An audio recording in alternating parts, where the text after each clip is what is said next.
Hi friends, இப்போ நீங்கள் பார்த்துட்டு இருக்கிறது சூப்பரான சுத்தமான பியூர் ஐம்பொன்ல பேங்கிள்ஸ். ஸோ இன்றைக்குமே வந்து ஒரு சூப்பரான நியூ டிசைன்ஸ் தான் பார்க்க போகிறோம். டெய்லியுமே டிஃப்ரெண்ட் டிசைன்ஸ் வந்து பார்த்துட்டே தாங்க இருக்கும்.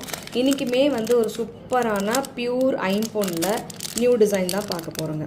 ஸோ ரீஸ்டாக்கிங்னா நான் ரீஸ்டாக்கிங் கண்டிப்பாக இங்கேவே மென்ஷன் பண்ணுவாங்க. ஸோ இந்த ஒரு பேங்கிள் டிசைன்ஸ் ஒர்க் பாருங்கள், சூப்பராக இருக்கும். கோல்டில் இருக்கிற மாதிரியே உங்களுக்கு வந்துடும். ஸோ ரெகுலராக நீங்கள் வேர் பண்ணிக்கலாம், கழட்டி வைக்கணுன்றது இல்லவே இல்லைங்க. ஸோ கையோடு போட்டுக்கலாம், வேலை செய்யும் போது கூட சரி, கழட்டி வைக்கணுன்றது இல்லவே இல்லை. இந்த பேங்கிளில் என்னென்ன சைஸஸ் அவைலபிள் இருக்குது அப்படின்றத டிஸ்கிரிப்ஷனில் கொடுத்துருப்பேன். அதே மாதிரி ஒரு சைஸ்க்கான கோட்மே டிஸ்கிரிப்ஷனில் கொடுத்துருப்பேன். ஸோ வேணுங்கிறவங்க டைரெக்டாக வெப்சைட் ஆர் வாட்ஸ்அப்பில் நீங்கள் புக்கிங் பண்ணிக்கலாம். ஆல்ரெடி சேலஞ்சுக்காக ஒரு பேங்கிள் வேர் பண்ணிட்டே தான் இருக்கேன். ஸோ புதுசாக வாங்கும்போது உங்களுக்கு இந்த மாதிரி தான் இருக்கும் பேங்கிள். ஸோ ரெகுலராக வேர் பண்ண அப்படியே வந்து கோல்டன் கலரில் உங்களுக்கு மாறும். சூப்பராக இருக்கும். ஸோ ரெகுலர் யூஸ்க்கான ஒரு சூப்பரான ப்ரைஸிங்கில் பியூட்டிஃபுல் பேங்கிள். ஸோ இந்த பேங்கிள்க்கான டீட்டெயில்ஸ் எல்லாமே டிஸ்கிரிப்ஷன் பார்த்துட்டு ஃபாஸ்ட்டாக புக்கிங் பண்ணிக்கோங்க.